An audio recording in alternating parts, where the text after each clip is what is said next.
Hi ಎಲ್ರಿಗೂ ನಮಸ್ಕಾರ. Share market in Kannada ಚಾನಲ್ಗೆ ನಿಮಗೆ ಸ್ವಾಗತ. ಈ ದಿನದ ಮಾರ್ಕೆಟ್ ಅಪ್ಡೇಟ್ನ ನೋಡೋದಾದ್ರೆ ಮಾರ್ಕೆಟಲ್ಲಿ ಇವತ್ತು ಕೂಡ ಒಂದು ಪಾಸಿಟಿವ್ ಮೊಮೆಂಟಮ್ ಕಂಟಿನ್ಯೂ ಆಗ್ತಿದೆ. ಸೆನ್ಸೆಕ್ಸ್ನಲ್ಲಿ ನಾವು ಗಮನಿಸಿದಾಗ 650 ಪಾಯಿಂಟ್ಗಳ ಅಪ್ಸೈಡ್ ಕಾಣಿಸ್ತಿದೆ. ಸೆನ್ಸೆಕ್ಸ್ 60,000ದ ಮೇಲ್ಗಡೆ ಕ್ಲೋಸಿಂಗ್ ಅನ್ನ ಕೊಟ್ಟಿದೆ. ಹಾಗೆ ನಿಫ್ಟಿ ಕೂಡ ಗಮನಿಸಿದಾಗ ನಿಫ್ಟಿ ಕೂಡ 18,000ದ ಲೆವೆಲ್ ಅನ್ನ ಕ್ರಾಸ್ ಮಾಡಿದೆ. 190 ಪಾಯಿಂಟ್ಗಳ ಅಪ್ಸೈಡ್ ಇಲ್ಲಿ ನೋಡೋದಕ್ಕೆ ಸಿಗ್ತಿದೆ. ಹಾಗೆ ಬ್ಯಾಂಕ್ ನಿಫ್ಟಿಯಲ್ಲೂ ಕೂಡ ಒಳ್ಳೆ ಒಂದು ಪಾಸಿಟಿವ್ ಮೊಮೆಂಟಮ್ ಕಾಣಿಸ್ತಿದೆ. 608 ಪಾಯಿಂಟ್ಗಳ ಅಪ್ಸೈಡ್ ಬ್ಯಾಂಕ್ ನಿಫ್ಟಿಯಲ್ಲಿ ಕಾಣಿಸ್ತಿದೆ. ಸೆನ್ಸೆಕ್ಸ್ನ 30 ಶೇರ್ಗಳನ್ನ ಗಮನಿಸಿದಾಗ ವಿಪ್ರೋ ಇವತ್ತು ಟಾಪ್ ಲೂಸರ್ ಆಗಿತ್ತು. ಸೊ 2.25% ಕರೆಕ್ಷನ್ ವಿಪ್ರೋದಲ್ಲಿ ನೋಡೋದಕ್ಕೆ ಸಿಗ್ತಿದೆ. ಸೊ ಪ್ರಾಫಿಟ್ ಬುಕ್ಕಿಂಗ್ ಬರ್ತಿದೆ ಇಲ್ಲಿ IT ಕಂಪನಿಯ ಶೇರ್ಗಳಲ್ಲಿ. ಹಾಗೆ ಇವರ ರಿಸಲ್ಟ್ ಏನಿದೆ ಅದು ನಮಗೆ 12ನೇ ತಾರೀಕು ನೋಡೋದಕ್ಕೆ ಸಿಗುತ್ತೆ. ವಿಪ್ರೋ, ಇನ್ಫೋಸಿಸ್, TCS ಒಂದೇ ದಿನ ರಿಸಲ್ಟ್ ಅನ್ನು ಅನೌನ್ಸ್ ಮಾಡ್ತಿದ್ದಾರೆ. TCS ಅಲ್ಲಿ ಬೈಬ್ಯಾಕ್ ನ ನ್ಯೂಸ್ ಕೂಡ ಇದೆ. ಶೇರ್ಗಳು ಇವತ್ತು ಓಪನ್ ಆದಾಗ 124 ರೂಪಾಯಿಯ ಅಪ್ಸೈಡ್ ಅಲ್ಲಿ ಓಪನ್ ಆಗಿತ್ತು. ಬಟ್ ಅಲ್ಲಿಂದ ಒಂದು ಪ್ರಾಫಿಟ್ ಬುಕ್ಕಿಂಗ್ TCS ಅಲ್ಲೂ ಕೂಡ ನೋಡೋದಕ್ಕೆ ಸಿಕ್ಕಿದೆ. ಹಾಗೆ ಇನ್ಫೋಸಿಸ್ ಒಳ್ಳೆ ಒಂದು ಪರ್ಫಾರ್ಮೆನ್ಸ್ ಅನ್ನ ಕೊಟ್ಟಿದೆ. ಇನ್ಫೋಸಿಸ್ ನ ರಿಸಲ್ಟ್ ತುಂಬಾ ಚೆನ್ನಾಗಿ ಬರುವಂತಹ ಪ್ರಿಡಿಕ್ಷನ್ಸ್ ಇದಾವೆ. ಹಾಗೆ ಡೀಲ್ಗಳು ಕೂಡ ಅಷ್ಟೇ ಇನ್ಫೋಸಿಸ್ ಚೆನ್ನಾಗಿ ಮಾಡ್ತಿದ್ದಾರೆ. HCL ಅಲ್ಲೂ ಕೂಡ ಅಷ್ಟೇ ಒಳ್ಳೆ ಒಂದು ರೆವೆನ್ಯೂ ಗ್ರೋತ್ ಆಗುವ ಸಾಧ್ಯತೆ ಇದೆ. ಬಟ್ HCL ಕೂಡ ಇವತ್ತು ಸ್ವಲ್ಪ ನೆಗೆಟಿವ್ ಸೈಡ್ ಅಲ್ಲಿ ಇತ್ತು. ಸೊ IT ಕಂಪನಿಗಳಲ್ಲಿ ನಿಮಗೆ ಸ್ವಲ್ಪ ಡಿಪ್ ಕಾಣಿಸಿದ್ರೆ ಖಂಡಿತವಾಗ್ಲೂ ಅದೊಂದು ಎಂಟ್ರಿ ಆಪರ್ಚುನಿಟಿ ಆಗಿರುತ್ತೆ. ರಿಸಲ್ಟ್ ಬಂದ ಮೇಲೂ ಕೂಡ ಅಷ್ಟೇ ಸ್ವಲ್ಪ ಏನಾದರೂ ಪ್ಯಾನಿಕ್ ಕಾಣಿಸಿದ್ರು ಕೂಡ ಶೇರಲ್ಲಿ ಏನಾದರೂ 2-3% ಕರೆಕ್ಷನ್ ಸಿಕ್ಕಿದ್ರೆ ಖಂಡಿತವಾಗ್ಲೂ ಆ್ಯಡ್ ಮಾಡ್ಕೋಬಹುದು. ಹಾಗೆ ಬ್ಯಾಂಕಿಂಗ್ ಸ್ಟಾಕ್ಗಳಿಗೆ ಬಂದಾಗ ಇವತ್ತು state bank, HDFC bank, ICICI bank, ಹಾಗೆ Axis bank, Kotak Mahindra bank ಎಲ್ಲ ಕೂಡ ಒಳ್ಳೆ ಒಂದು ಪರ್ಫಾರ್ಮೆನ್ಸ್ ಅನ್ನು ಕೊಟ್ಟಿದೆ. ಅದೇ ಕಾರಣಕ್ಕೆ ಬ್ಯಾಂಕ್ ನಿಫ್ಟಿ ಕೂಡ ಪಾಸಿಟಿವ್ ಆಗಿ ಕಾಣಿಸ್ತಿದೆ. ಟಾಪ್ ಗೇನರ್ ನಾವು ಗಮನಿಸಿದಾಗ ಟೈಟನ್ ಕಾಣಿಸ್ತಿದೆ. ಸೊ 3.12% ಅಪ್ಸೈಡ್ ಟೈಟನ್ ಅಲ್ಲಿ ಕಾಣಿಸ್ತಿದೆ. ಇದರ ರೆವೆನ್ಯೂ ಗ್ರೋತ್ ತುಂಬಾನೇ ಚೆನ್ನಾಗಿದೆ. ಕಂಪನಿ ಪ್ರೆಸ್ ರಿಲೀಸ್ ಅನ್ನ ಕೂಡ ಮಾಡಿದ್ರು. ಆ ಕಾರಣದಿಂದ ನಮಗೆ ಇಲ್ಲಿ ಈ ಒಂದು ಮೊಮೆಂಟಮ್ ಟೈಟನ್ ಅಲ್ಲಿ ಕಾಣಿಸ್ತಿದೆ. ಹಾಗೆ ಸ್ಟೇಟ್ ಬ್ಯಾಂಕ್ ಅಲ್ಲೂ ಕೂಡ ಅಷ್ಟೇ ಹತ್ತತ್ರ 3% ಅಪ್ಸೈಡ್ ಕಾಣಿಸ್ತಿದೆ. ಪೇಟಿಎಂ ಶೇರ್ಗಳಲ್ಲಿ ಆಲ್ ಟೈಮ್ ಲೋ ನಮಗೆ ನೋಡೋದಕ್ಕೆ ಸಿಗ್ತಿದೆ. ಶೇರ್ಗಳು 1,159 ರೂಪಾಯಲ್ಲಿ ಕ್ಲೋಸಿಂಗ್ ಅನ್ನು ಕೊಟ್ಟಿದೆ. ಇವತ್ತು ಒಂದೇ ದಿನ ಆಲ್ಮೋಸ್ಟ್ 6% ನೆಗೆಟಿವ್ ಸೈಡ್ ಇಲ್ಲಿ ಕಾಣಿಸ್ತಿದೆ. ಇದಕ್ಕೆ ಮೇಜರ್ ರೀಸನ್ ನಾವು ಗಮನಿಸಿದಾಗ ಮೆಕ್ವೆರಿ ಇಲ್ಲಿ ಇವರ ಟಾರ್ಗೆಟ್ ಪ್ರೈಸ್ ಏನಿದೆ ಅದು ನಮಗೆ 900 ರೂಪಾಯಿ ಅಂತ ಒಂದು ಪ್ರಿಡಿಕ್ಷನ್ ಅನ್ನು ಕೊಟ್ಟಿದ್ದಾರೆ. ಸೊ ಪೇಟಿಎಂ ಶೇರ್ಗಳು ಮಾರ್ಕೆಟ್ ಅಲ್ಲಿ ಲಿಸ್ಟ್ ಆಗೋ ದಿನ ಇವರು ಹೇಳಿದ್ರು 1,200 ರೂಪಾಯಿ ನಮ್ಮ ಟಾರ್ಗೆಟ್. ಸೊ ಹೈಯರ್ ವ್ಯಾಲ್ಯೂಯೇಷನ್ ಅಲ್ಲಿ ಪೇಟಿಎಂ ಮಾರ್ಕೆಟ್ಗೆ ಬರ್ತಿದ್ದಾರೆ. ಸೊ 1,200 ರೂಪಾಯಿಗೆ ಹೋಗುತ್ತೆ ಅನ್ನುವಂಥ ಒಂದು ಪ್ರಿಡಿಕ್ಷನ್ ಅನ್ನು ಮಾಡಿದ್ರು. ಸೊ 1,200 ರೂಪಾಯಿ ಲೆವೆಲ್ ಬಂದು ಸೊ ಅಲ್ಲಿಂದ ಕೂಡ ಡೌನ್ ಸೈಡ್ ಕಾಣಿಸ್ತಿದೆ. ಸೊ ಈಗ ಇವರ ರೆವೆನ್ಯೂ ಇಂಪ್ಯಾಕ್ಟ್ ಆಗುತ್ತೆ ಮುಂದಿನ 4-5 ವರ್ಷದಲ್ಲಿ. ಸೊ ಆ ಕಾರಣದಿಂದ ನಾವಿಲ್ಲಿ 900 ರೂಪಾಯಿ ಟಾರ್ಗೆಟ್ ಅನ್ನ ಸೆಟ್ ಮಾಡ್ತಿದ್ದೀವಿ ಅನ್ನುವಂಥ ಒಂದು ಹೇಳಿಕೆಯನ್ನು ಕೊಟ್ಟಿದ್ದಾರೆ. ಸೊ ಆ ಕಾರಣದಿಂದ ಶೇರಲ್ಲಿ ಸೆಲ್ ಆಫ್ ಕಾಣಿಸ್ತಿದೆ. ಹಾಗೆಯೇ ಇಲ್ಲಿ ಇವರ ರೆವೆನ್ಯೂ ಮೇಲೆ ಇಂಪ್ಯಾಕ್ಟ್ ಏನಕ್ಕೆ ಆಗ್ಬೋದು ಅಂತ ಗಮನಿಸಿದ್ರೆ ಸೊ ಇವರೇನು ಲೋನ್ಗಳನ್ನು ಕೊಡ್ತಾರೆ ಅದರಲ್ಲೂ ಕೂಡ ಫಾಲ್ ಕಾಣಿಸ್ತಿದೆ. ಹಾಗೆ ಇವರು ಇನ್ಶೂರೆನ್ಸ್ ಬಿಸ್ನೆಸ್ಗೂ ಕೂಡ ಎಂಟರ್ ಆಗಬೇಕು ಅಂತ ಇದ್ರು. ಬಟ್ ಅಲ್ಲಿ ಕೂಡ ಇವರಿಗೆ ರೆಗ್ಯುಲಾರಿಟೀಸ್ಗಳಿಂದ ಅಪ್ರೂವಲ್ಸ್ಗಳು ಸಿಗ್ತಿಲ್ಲ. ಸೊ ಅದು ಕೂಡ ಪ್ರಾಬ್ಲಮ್ ಆಗುತ್ತೆ. ಹಾಗೆ ಇವರ ರೆವೆನ್ಯೂ ಗ್ರೋತ್ ಏನಿದೆ ಅದು 26% ರೇಟಲ್ಲಿ ಆಗುತ್ತೆ ಅನ್ನುವಂಥ ಪ್ರಿಡಿಕ್ಷನ್ಸ್ ಇತ್ತು. ಸೊ ಅದು ಈಗ 23%ಗೆ ಇಳಿಕೆ ಆಗಿದೆ. ಆ ಕಾರಣದಿಂದ ಟಾರ್ಗೆಟ್ ಪ್ರೈಸನ್ನು ಕೂಡ ರಿವೈಸ್ ಮಾಡ್ತೀವಿ ಅಂತ ಮೆಕ್ವೆರಿ ಹೇಳಿದ್ದಾರೆ. ಬಟ್ ಕೇವಲ ಮೆಕ್ವೆರಿ ಮಾತ್ರ ಪೇಟಿಎಂ ಅಲ್ಲಿ ನೆಗೆಟಿವ್ ಆಗಿ ಕಾಣಿಸ್ತಿದ್ದಾರೆ. ಸ್ವಲ್ಪ ಬ್ರೋಕರೇಜ್ಗಳು ಇಲ್ಲಿ ಪಾಸಿಟಿವ್ ಆಗಿ ಕೂಡ ಇದ್ದಾರೆ. ಅಕಸ್ಮಾತ್ ಶಾರ್ಟ್ ಟರ್ಮ್ಗೆ ಬೈ ಮಾಡಿದ್ದೀರಾ ಅಂದರೆ ಖಂಡಿತವಾಗ್ಲೂ ಒಂದು ಸ್ಟಾಪ್ ಲಾಸ್ ಅನ್ನು ಇಟ್ಕೊಳ್ಳಿ 1,100 ಲೆವೆಲಲ್ಲಿ. ಪೇಟಿಎಂ ಸದ್ಯಕ್ಕೆ ಒಂದು ಲಾಸ್ ಮೇಕಿಂಗ್ ಕಂಪನಿ ಆಗಿದೆ. ಮುಂದಿನ ದಿನದಲ್ಲಿ ನಮಗೆ ಡಿಜಿಟಲೈಸೇಷನ್ ಆದಾಗ ಪೇಟಿಎಂ ಅಲ್ಲಿ ಮೊಮೆಂಟಮ್ ಕಾಣಿಸ್ಬೋದು. ಸೊ ಲಾಂಗ್ ಟರ್ಮ್ ಬೆಟ್ ಆಗಿರುತ್ತೆ. ಇದು 2025-2026ವರೆಗೂ ಹೋಲ್ಡ್ ಮಾಡ್ತೀರಾ ಅಂದರೆ ಖಂಡಿತವಾಗ್ಲೂ ಆ್ಯಡ್ ಮಾಡ್ಕೋಬೋದು. ಬಟ್ ಹೊಸದಾಗಿ ಶಾರ್ಟ್ ಟರ್ಮ್ಗೆ ಎಂಟರ್ ಆಗ್ತೀನಿ ಅಂದಾಗ ಪ್ಯಾನಿಕ್ ಇದ್ದೇ ಇರುತ್ತೆ. ಸೊ ಅದನ್ನು ಗಮನದಲ್ಲಿಟ್ಟು ಸ್ಟಾಪ್ ಲಾಸ್ ಅನ್ನು ಇಟ್ಟು ಟ್ರೇಡ್ ಮಾಡೋದು ಒಳ್ಳೆಯದು. ಹಾಗೆ ಇಲ್ಲಿ ಅವೆನ್ಯೂ ಸೂಪರ್ ಮಾರ್ಟ್ನ Q3 ರಿಸಲ್ಟ್ ನಮಗೆ ವೀಕೆಂಡಲ್ಲಿ ನೋಡೋದಕ್ಕೆ ಸಿಕ್ಕಿತ್ತು. ಸೊ ಇಲ್ಲಿ 2% ಕರೆಕ್ಷನ್ ಕಾಣಿಸ್ತಿದೆ. ರಿಸಲ್ಟಲ್ಲಿ ಒಳ್ಳೆ ಒಂದು ರಿಸಲ್ಟನ್ನು ಅವೆನ್ಯೂ ಸೂಪರ್ ಮಾರ್ಟ್ ಕೊಟ್ಟಿದ್ರು. ಅಂದರೆ ಪ್ರಾಫಿಟಲ್ಲಿ ನಮಗೆ 24% growth year on year compare ಮಾಡಿದಾಗ ಇತ್ತು. ಬಟ್ ಸ್ಟಿಲ್ ಇಲ್ಲಿ ನಮಗೆ ಶೇರಲ್ಲಿ ಫಾಲ್ ಕಾಣಿಸ್ತಿದೆ. ಬ್ರೋಕರೇಜ್ಗಳು ಪ್ರಿಡಿಕ್ಷನ್ ಅನ್ನು ಕೊಟ್ಟಿದ್ದಾರೆ. ಅಂದರೆ ICICI ಸೆಕ್ಯೂರಿಟೀಸ್ ಕಡೆಯಿಂದ ಸೆಲ್ ಕಾಲ್ ಬರ್ತಿದೆ. ಸೊ ಇವರು 3,900 ರೂಪಾಯಿಗೆ ಡಿಮಾರ್ಟ್ ಹೋಗುತ್ತೆ ಅನ್ನುವಂಥ ಒಂದು ಪ್ರಿಡಿಕ್ಷನ್ ಅನ್ನು ಮಾಡಿದ್ದಾರೆ. ಹಬ್ಬದ ಸೀಸನ್ ಇತ್ತು ಆದರೂ ಕೂಡ ಇವರ ರೆವೆನ್ಯೂ ಏನಿದೆ ಅಷ್ಟು ಚೆನ್ನಾಗಿ ಬಂದಿಲ್ಲ ಅನ್ನುವಂಥ ಪ್ರಿಡಿಕ್ಷನ್ ಇದೆ. ಹಾಗೆ ಕೋಟಕ್ ಸೆಕ್ಯೂರಿಟೀಸ್ ಕೂಡ ಅದೇ ರೀತಿಯ ಒಂದು ಪ್ರಿಡಿಕ್ಷನ್ ಅನ್ನ ಮಾಡಿದ್ದಾರೆ. Q4 ಅಲ್ಲಿ ಲಾಕ್ಡೌನ್ಗಳು ಅಥವಾ ಈ ರೀತಿಯ ಬಿಸ್ನೆಸ್ ರೆಸ್ಟ್ರಿಕ್ಷನ್ಗಳು ಹೆಚ್ಚಾಗುತ್ತೆ.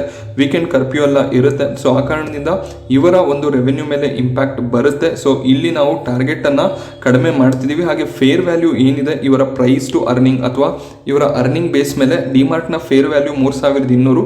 ಬಟ್ ಶೇರ್ಗಳು ತುಂಬಾನೇ ರನ್ ಆಗಿದೆ ಅನ್ನುವಂಥ ಒಂದು ಕಾಲನ್ನು ಕೋಟಕ್ ಸೆಕ್ಯೂರಿಟೀಸ್ ಕೊಟ್ಟಿದ್ದಾರೆ. ಹಾಗೆ ನೆಕ್ಸ್ಟ್ ಎಡೆಲ್ವಿಸ್ ಕೂಡ ಅಷ್ಟೇ. ಸೊ ಅವರ ಟಾರ್ಗೆಟ್ ಪ್ರೈಸ್ ಅನ್ನು ಕೂಡ ಇಲ್ಲಿ ಡೌನ್ ಮಾಡಿದ್ದಾರೆ. 3,782 ಟಾರ್ಗೆಟ್ ಪ್ರೈಸ್ ಅನ್ನು ಇವರು ಕೊಟ್ಟಿದ್ದಾರೆ.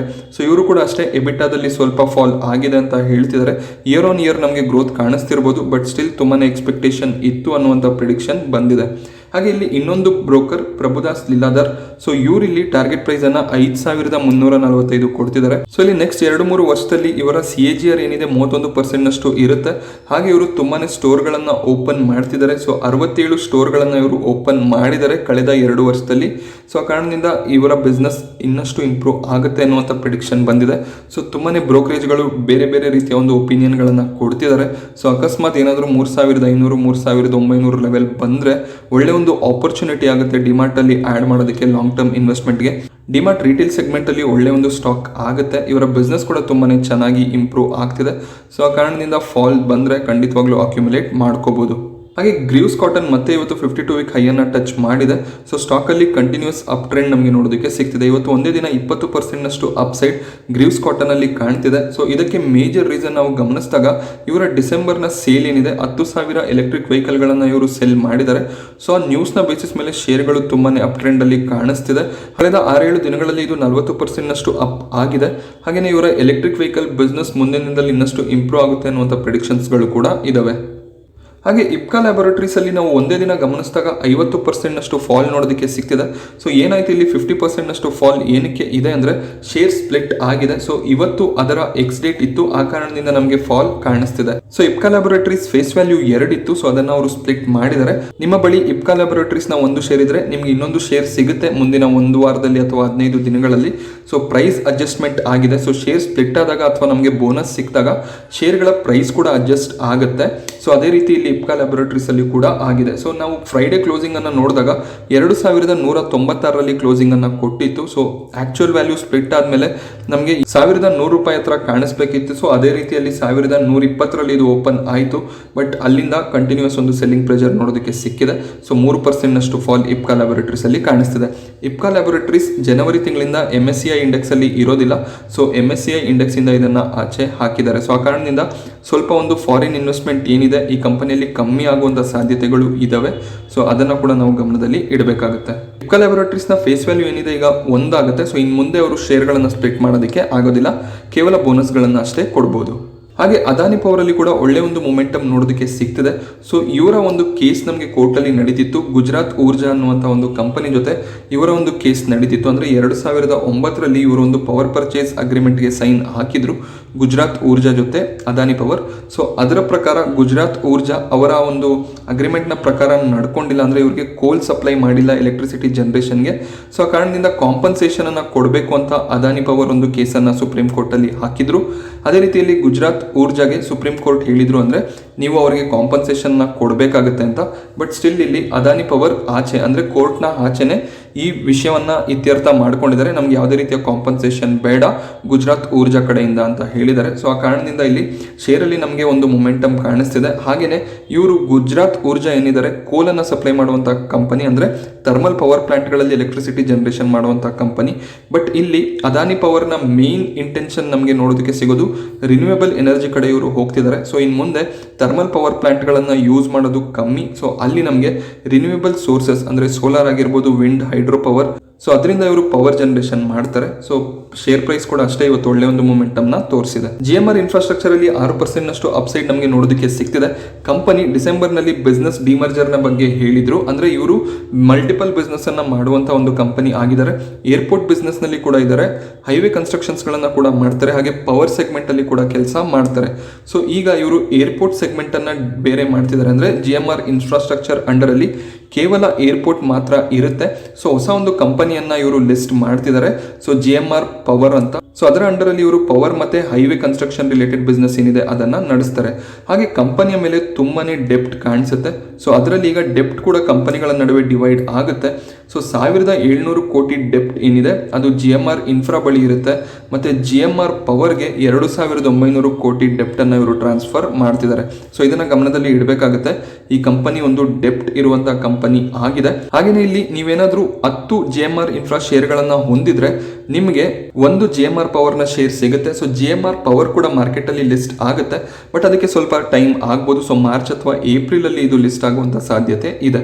ಸೊ ಹಾಗೇನೆ ಇಲ್ಲಿ ನಾನು ಎಂಟರ್ ಆದ್ರೆ ನನಗೆ ನನಗೆ ಏನಾದರೂ ಇಲ್ಲಿ ಲಾಭ ಆಗುತ್ತಾ ಅಂತ ನೀವು ಯೋಚನೆ ಮಾಡಿದ್ರೆ, ಸೊ ಯಾರು ಶೇರ್ಗಳನ್ನು ಲೋವರ್ ಲೆವೆಲಿಂದ ಇಟ್ಕೊಂಡಿದ್ದಾರೆ ಸೊ ಅವ್ರಿಗೆ ಒಂದು ಸ್ವಲ್ಪ ವ್ಯಾಲ್ಯೂ ಜನರೇಷನ್ ಆಗ್ಬೋದು. ಬಟ್ ಸ್ಟಿಲ್ ಹೊಸದಾಗಿ ಎಂಟ್ರ್ ಆಗೋರಿಗೆ ಯಾವುದೇ ರೀತಿಯ ಒಂದು ಲಾಭ ಆಗೋದಿಲ್ಲ.